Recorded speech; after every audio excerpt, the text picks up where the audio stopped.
Notre dossier à présent nous mène sur les échafaudages du chantier de la collégiale de Thann. Ce joyau de l'art gothique tombait en décrépitude, mais depuis 10 ans, les habitants de la commune ont entrepris de la restaurer. Grâce à leurs dons et leur engagement, l'édifice commence à retrouver de sa superbe. Géraldine Dreyer, Nicolas Meyer.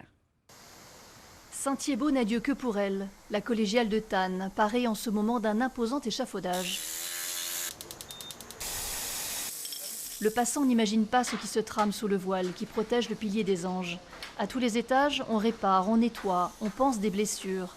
La collégiale se refait une beauté et retrouve même des couleurs. Car les statues du portail nord étaient peintes autrefois. Et c'est au laser, millimètre après millimètre, que l'on dégage la crasse sans écailler la peinture. L'heure est aux révélations. Sur son plastron, on retrouve un dessin, la figure du Christ qui tient le globe terrestre en main. Et c'est toujours émouvant ce genre de découverte qu'on fait pendant le chantier. Une remise en lumière jusque dans les détails. La collégiale de Thann est aux petits soins des artisans depuis une dizaine d'années, depuis le cri d'alarme lancé par l'architecte en chef des monuments historiques. En 2008, le bâtiment était tout simplement en péril. On organisait ce qu'on appelle des campagnes de purge. On venait avec nacelle et on déposait des éléments en équilibre précaire ou fragilisés. Donc effectivement, j'avais alerté en disant que dorénavant, il fallait s'attendre à ce que le monument disparaisse en toute sécurité. Voilà, qu'est-ce que j'avais écrit là ? Assurément de quoi provoquer un électrochoc à Thann, où une poignée d'habitants, emmenés par Édouard Heinrich, met en place une fondation pour la sauvegarde de la collégiale et organise une première levée de fonds. La belle aventure peut alors commencer.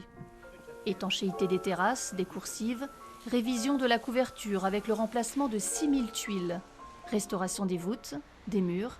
Les chantiers se succèdent, sous les yeux d'habitants concernés par le sauvetage de leur collégiale. Parce qu'il faut bien trouver à un moment donné des solutions. C'est un très joli bâtiment et que c'était dommage de laisser tomber en ruine. Elle n'existerait peut-être plus s'il n'y avait pas eu cette initiative. En 10 ans, la Fondation a récolté près d'1,5 million d'euros. Pas mal pour une commune de 8500 habitants qui a contribué au tiers du coût de la rénovation. Les Thannois ont pris conscience que leur édifice était en péril, ils se sont mobilisés très fortement. Et ceci a eu un effet de levier assez considérable, ce qui fait que très vite, l'administration, à travers la DRAC, la Direction régionale des affaires culturelles, mais aussi la région, se sont mobilisés pour venir à nos côtés. Et c'est ainsi que les artisans travaillent en ce moment au chevet des anges. Des mois de chantier pour débarrasser la pierre des effets de la pollution. Par sablage, le contraste est impressionnant.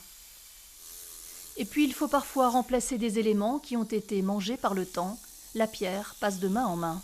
Là, le maçon a posé son bloc. Là, le tailleur de pierre, il fait tout ce qui est moulure. Et là, une fois qu'il a fait sa taille comme ça, là, je fais la décoration, je fais le petit crochet. Des éléments délicats et très haut perchés, dont on ne verra pas les détails depuis la rue, mais qui participent à la beauté du tout.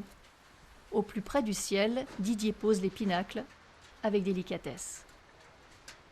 Une fois qu'on a enlevé l'échafaudage et qu'on passe tous les jours devant, c'est un réel plaisir, quoi. Donc, voilà. Le dévoilement du chantier est prévu à l'automne. Un autre suivra sur la tour du clocher. Il faudra ensuite trouver le financement pour protéger les vitraux de cette collégiale qui peut assurément compter sur sa fondation et ses anges gardiens.